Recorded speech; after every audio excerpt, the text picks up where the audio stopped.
Sermon 4, deuxième partie, chapitres 11 à 20. Chapitre 11. Considérez maintenant qu'Isaac était vieux. De qui fit-il le rôle quand il voulut bénir son fils aîné? Il était vieux. Dans la vieillesse, je vois l'ancienneté, et dans l'ancienneté, le testament ancien. Mais parce que l'Ancien Testament n'était point compris de ceux qui furent sous la nuée, il est dit que les yeux d'Isaac s'étaient obscurcis. Cet obscurcissement des yeux d'Isaac signifie donc l'obscurcissement de l'esprit des Juifs. Et la vieillesse d'Isaac désigne l'antiquité du Testament ancien. Quoi de plus, mes frères? Isaac veut bénir spécialement son fils aîné Ésaü. La mère aimait le plus jeune, et le père son aîné, en tant que fils aîné. Il était également juste pour l'un et pour l'autre, mais il avait plus d'affection pour le premier-né. Il veut donc bénir l'aîné, parce que les promesses de l'Ancien Testament s'adressaient au premier peuple de Dieu. Il n'a de promesses que pour les Juifs. À eux, il semble tout assuré, tout réservé. Il les tire d'Égypte, les délivre de leurs ennemis, leur fait passer la mer, les nourrit de la manne, leur donne le testament, la loi, les promesses, la terre même de la promesse. Il n'est donc pas étonnant qu'Isaac ait voulu bénir son fils aîné. Mais sous la figure de cet aîné, c'est sur le plus jeune que descend la bénédiction. La mère représente l'Église. Croyez-le, mes frères, l'Église n'est pas seulement dans les saints qui parurent après l'avènement et la naissance du Sauveur.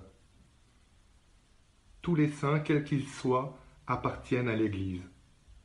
Abraham n'est-il pas à nous, quoiqu'il ait vécu avant que le Christ naquît d'une vierge, et que nous ne soyons devenus chrétiens que si longtemps après la passion du Christ? Mais l'apôtre assure que nous devenons les enfants d'Abraham en imitant la foi d'Abraham.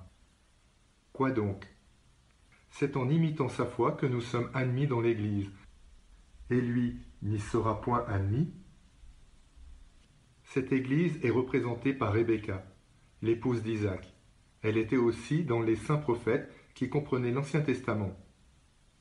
Car ces promesses charnelles désignaient pour eux je ne sais quoi de spirituel. Aussi les spirituels sont avec le fils puis-né, car celui-ci est spirituel comme l'aîné charnel. Chapitre 12. Déjà nous disions hier à votre sainteté qu'Ésaü est appelé l'aîné, parce que nul ne devient spirituel qu'après avoir été charnel. Mais on sera toujours Ésaü si l'on continue à vivre de la prudence de la chair.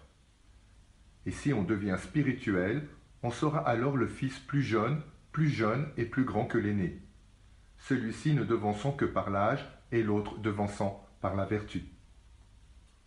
Aussi bien Jacob ayant fait cuire des lentilles, Ésaü voulut en manger avant de se présenter à la bénédiction paternelle. « Donne-moi ton droit d'aînesse, lui dit Jacob, et je te donnerai ces lentilles que j'ai préparées. » Il vendit ce droit d'aînesse à son jeune frère. L'un y gagna le plaisir d'un moment et l'autre une éternelle dignité.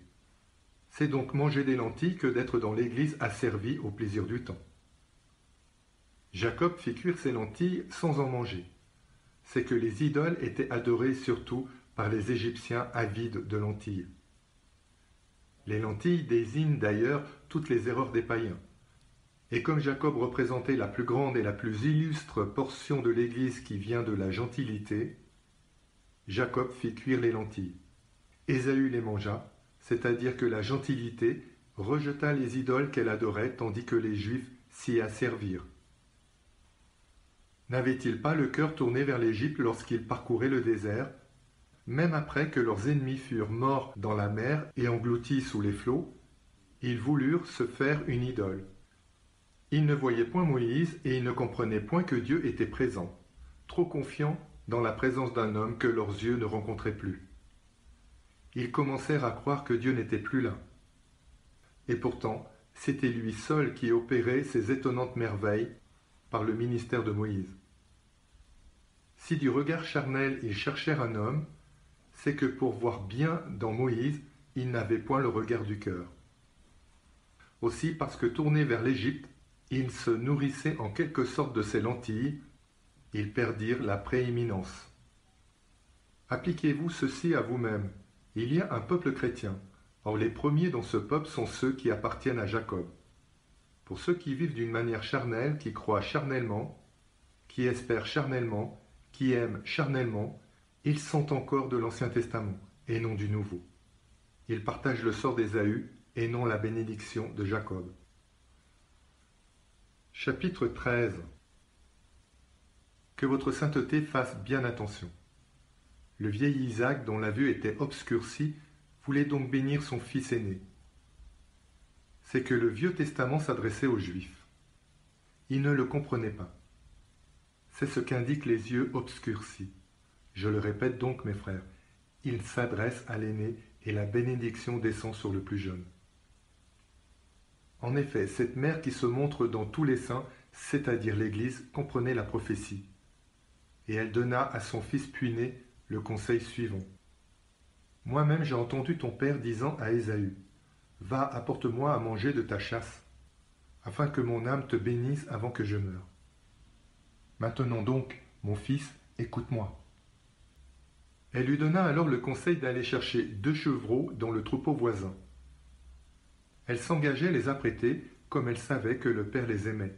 Celui-ci en devait manger et bénir son plus jeune fils durant l'absence de l'aîné. Jacob craignit. Mon frère, dit-il, est velu. Pour moi, je ne le suis pas. Si donc mon père vient à me toucher et à me palper, ne comprendra-t-il pas que je suis Jacob? Et n'attirerai-je pas sa malédiction au lieu de sa bénédiction? Va, mon fils, répondit la mère, écoute-moi, je me charge de cette malédiction. Jacob alla donc. Il apporta 2 chevreaux. La mère les apprêta et lui les présenta à son père. Mais comme elle avait prévu, son père, ne le reconnaissant point à la voix, le toucha, et il sentit qu'il était velu. C'est que sa mère avait enveloppé ses bras avec les peaux des chevreaux. Isaac crut qu'il était son fils aîné, et il le bénit. Il dirigeait sa bénédiction sur l'aîné, et elle descendait sur le plus jeune. Pourquoi celui-ci est-il béni sous l'extérieur de son aîné? N'est-ce point parce que c'est sous les figures de l'Ancien Testament, promis aux Juifs, que la bénédiction spirituelle est parvenue au peuple chrétien? Attention mes frères, on leur parle de la terre promise, on nous en parle aussi. L'Écriture semble n'entretenir que les Juifs de cette terre promise, et c'est nous qui comprenons ce qu'elle signifie. Nous qui disons à Dieu, vous êtes mon espérance, mon partage dans la terre des vivants. Mais qui nous a enseigné à parler ainsi? C'est notre mère, c'est l'Église en effet qui nous enseigne, par l'organe des saints prophètes, dans quel sens spirituel nous devons entendre les promesses charnelles.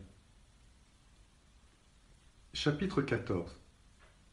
Mais pour arriver jusqu'à nous, cette bénédiction exige que, purifiés de nos péchés par le sacrement de la régénération, nous supportions avec patience les péchés d'autrui. Notre mère aussi a donné naissance à 2 fils. Remarquez-le, mes frères. L'un est velu, l'autre ne l'est pas. C'est-à-dire que l'un est pécheur et l'autre doux, pur de tout péché. Ces 2 fils sont bénis, car il est 2 espèces d'hommes que bénit l'Église. Comme Rebecca, elle porte dans son sein des justes et des pécheurs. Il est en effet des hommes qui refusent même après le baptême de renoncer au péché et qui veulent continuer à faire ce qu'ils faisaient auparavant. Trompaient-ils, ils veulent tromper encore. Prêtaient-ils de faux serments, ils veulent encore se parjurer. Ils enlaçaient les innocents dans leurs pièges, ils veulent les y prendre encore. S'ils tramaient des complots homicides, ils en trament encore. S'ils se livraient à l'impureté et au vin, ils s'y livrent tout autant. C'est Ésaü, couvert encore de poils de sa naissance. Que fait Jacob? Sa mère lui dit, va chercher la bénédiction de ton père. Je crains, répond-il, je n'approcherai pas de lui. C'est qu'il y a dans l'Église des hommes qui redoutent de se mêler aux pécheurs. Ils ont peur qu'en vivant avec eux dans l'unité, ils ne se souillent en quelque sorte à ce contact, et que le schisme et l'hérésie ne leur donnent la mort. Chapitre 15. Mais que dit-on de cet Ésaü velu qui n'a point su mener une vie sage dans la maison paternelle? C'était un rude chasseur. Pour Jacob, il vivait sans artifice à la maison. Aussi était-il aimé de sa mère qui jouissait de la douceur de sa vie. C'est ce même Jacob qui, au moment de sa lutte avec l'ange, fut surnommé Israël, et non sans un profond mystère, car il reçut ce nom après avoir été béni, et précisément parce qu'il était sans artifice. Soyez attentifs, mes frères, et reconnaissez combien il était en vérité exempt d'artifice. Lorsque le Sauveur vit Nathanaël, il lui dit pour montrer qu'il le connaissait bien, « Voici vraiment un Israélite, il est sans artifice. » Si Nathanaël est un Israélite pour être sans artifice, il n'y avait certes pas d'artifice dans Israël lui-même. Que signifient donc ces paroles? Ton frère est venu artificieusement, et il a ravi la bénédiction. L'Écriture nous apprend qu'il vivait à la maison sans artifice. Et en disant à Nathanaël, « Voici vraiment un Israélite, il est sans artifice », le Seigneur atteste aussi que Jacob en était exempt. Que signifient ces mots? Il est venu artificieusement et il a ravi la bénédiction. Chapitre 16. Examinons d'abord ce que l'on entend par artifice et voyons ce que doit faire Jacob. Il supporte les péchés d'autrui et il les supporte avec patience, quoiqu'ils ne soient pas les siens. Voilà ce que signifient les peaux de chevreau. Supporter patiemment les péchés d'autrui, n'être attaché à aucun péché personnel. Ainsi, tous ceux qui supportent les péchés d'autrui pour l'unité de l'Église imitent Jacob. Jacob lui-même est animé de l'Esprit du Christ, car le Christ est de la race d'Abraham, à qui il a été dit « Toutes les nations seront bénies dans ta postérité ». Et sans avoir fait aucun péché, notre Seigneur Jésus-Christ porte les péchés d'autrui. Et après avoir obtenu la rémission de ses propres péchés, on refuse de supporter les péchés étrangers. Ainsi, Jacob passe au Christ après s'être chargé des péchés d'autrui ou s'être couvert de peau de chevreau. Mais qu'est-ce que l'artifice? Chapitre 17. Ésaü vient plus tard, apportant à son père ce que son père a demandé. Il trouve que son frère est béni à sa place et il ne reçoit pas une autre bénédiction. Ces deux fils en effet représentent deux peuples, et l'unité de bénédiction désigne l'unité de l'Église. Or ces deux peuples sont aussi figurés dans Jacob, mais ils le sont d'une autre manière. Voici comment Jésus-Christ notre Seigneur était venu pour les Juifs et les gentils. Il fut repoussé par les Juifs que figurait Ésaü. Néanmoins, il choisit parmi eux des hommes qui avaient l'esprit de Jacob, qui commençaient à désirer, à comprendre dans un sens spirituel les divines promesses. Il ne prenait plus dans un sens charnel cette terre après laquelle il soupirait. Il voyait en elle la sainte cité des âmes, où personne ne naît corporellement parce que personne n'y meurt, ni pour le corps, ni pour l'âme. Ils appartinrent à Jacob sitôt qu'ils commencèrent à s'enflammer de ses désirs. Ils crurent au Christ et dans la Judée même se forma le troupeau du Seigneur. Mais que disait le Seigneur de ce troupeau naissant? J'ai d'autres brebis qui ne sont point de cette bergerie. Je vais les amener et il n'y aura qu'un bercail et qu'un pasteur. Quelles sont ces autres brebis de notre Seigneur Jésus-Christ? N'est-ce pas les gentils? Ces brebis de la gentilité se sont réunies aux brebis de la Judée. De la Judée en effet étaient les apôtres. De la Judée les 500 frères qui virent le Sauveur après sa résurrection. De la Judée ce même Nathanaël à qui le Seigneur rendit ce témoignage qu'il était sans artifice. De là aussi les 120 qui étaient dans le cénacle lorsque le Saint-Esprit vint les pénétrer, comme le Sauveur l'avait promis à ses disciples. De là ces milliers d'hommes dont il est parlé aux Actes des Apôtres, sortis des rangs de ceux-là même qui avaient crucifié le Christ, ils furent baptisés au nom du Christ. Chapitre 18. De la Judée venaient donc des brebis et des brebis en grand nombre, mais elles n'étaient point les seules. Le Christ en avait d'autres parmi les gentils. Ces deux peuples venus de régions diverses sont désignés aussi par les deux murs. L'Église des Juifs sort de la circoncision, celle des gentils n'en vient pas. Les uns et les autres accourus de points opposés, se réunissent dans une même demeure, dont le Seigneur est appelé la pierre angulaire. Ne dit-il pas lui-même, la pierre rejetée par les ouvriers est devenue la pierre angulaire, et l'apôtre, le Christ Jésus étant lui-même pierre principale de l'angle. Mais un angle suppose la jonction de deux murs, et deux murs ne peuvent former un angle s'ils ne sont en sens divers. Ils ne feraient point un angle s'ils avaient la même direction. Les deux peuples sont donc les deux chevreaux, les deux bergeries, les deux murs.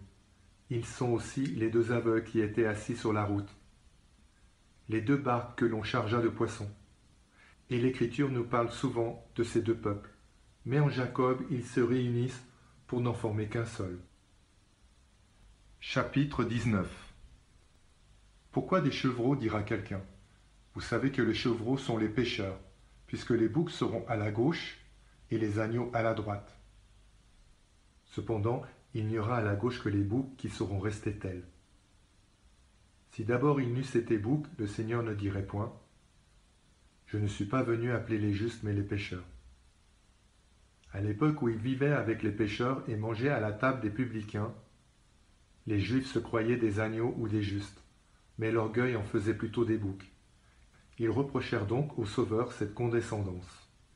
Ils dirent même à ses disciples « Pourquoi votre maître mange-t-il avec les publicains et les pécheurs ?» Voyez comment le Seigneur se défendit. Ceux qui se portent bien n'ont pas besoin de médecin, mais ceux qui sont malades. Je ne suis pas venu appeler les justes, mais les pécheurs. Il appelle donc les boucs, mais non pour qu'ils restent boucs. Jacob tua ses chevreaux pour en préparer un festin à son père. Voici ce que cela signifie au sens spirituel. Et on devait considérer ce sens dans cette bénédiction qui semblait donnée au fils aîné. Ces chevreaux ont été tués et mangés pour faire partie d'un même corps. Ainsi les péchés sont détruits dans les pécheurs qui deviennent, après cette sorte de mort, membres du corps unique de l'Église. De l'Église représentée par Pierre lorsqu'il lui fut dit « Tue et mange ». Ainsi donc l'un des deux fils est tout agreste, l'autre vit paisible à la maison. Celui-là est l'aîné, celui-ci le plus jeune. À l'aîné semblaient appartenir les bénédictions. Elles descendent sur le plus jeune. Elles semblaient réservées à l'aîné, car aux Juifs étaient faites des promesses temporelles. Elles descendent sur le plus jeune, parce qu'elles devaient être entendues dans un sens spirituel et recueillies par les chrétiens. Chapitre 20. Or Jacob ne recevrait pas la bénédiction s'il ne portait les péchés qu'il ne commettait plus. Votre sainteté comprendra comment on doit supporter les péchés. Il en est qui croient les supporter et qui n'en parlent pas aux coupables. C'est une dissimulation détestable. Supporte le pécheur non en aimant le péché qui est en lui, mais en le poursuivant à cause de lui. Aime le pécheur non pas en tant qu'il est pécheur, mais en tant qu'il est homme. Quand tu aimes un malade, ne travailles-tu pas à chasser sa fièvre? Épargner la fièvre, ce ne serait pas aimer le malade. Dis donc la vérité à ton frère sans la dissimuler. Et faisons-nous autre chose que de vous dire la vérité? Point de mensonge, parle franchement, mais supporte en attendant qu'on soit corrigé. Peut-être y a-t-il eu intervalle entre le moment où l'on a tué les chevreaux et celui où on s'est couvert de leurs dépouilles. Mais ce que ces actes signifient peut s'accomplir en même temps, car tout en reprenant les pécheurs, ce qui est comme égorger les chevreaux, le juste peut supporter avec compassion leurs péchés, ce qui est comme emporter les dépouilles. Jacob a donc, dans la mesure de ses forces, immolé le pécheur, égorgé ses chevreaux. Mais il supportait les péchés d'autrui. Il les supportait avec patience, et il a mérité d'être béni. C'est que la charité supporte tout. Cette charité était dans sa mère, cette mère figurait la charité même. En figurant tous les saints, elle figurait la charité. Car il n'est aucun saint qui n'ait la charité. De quoi me servirait-il de parler les langues des hommes et des anges si je n'ai pas la charité? Je suis un airain sonnant ou une cymbale retentissante. Et quand j'aurai toute la foi au point de transporter des montagnes, si je n'ai pas la charité, je ne suis rien. Et quand je connaîtrai tous les mystères et toutes les prophéties, quand je livrerai mon corps pour être brûlé, si je n'ai point la charité, cela ne me sert de rien. Qu'est-ce donc que cette charité qui sert beaucoup lorsqu'elle est seule, et sans laquelle rien ne profite? Ainsi c'est la charité qui conseille Jacob. Il obéit parce qu'il est fils de la charité. Fin de la deuxième partie du sermon 4.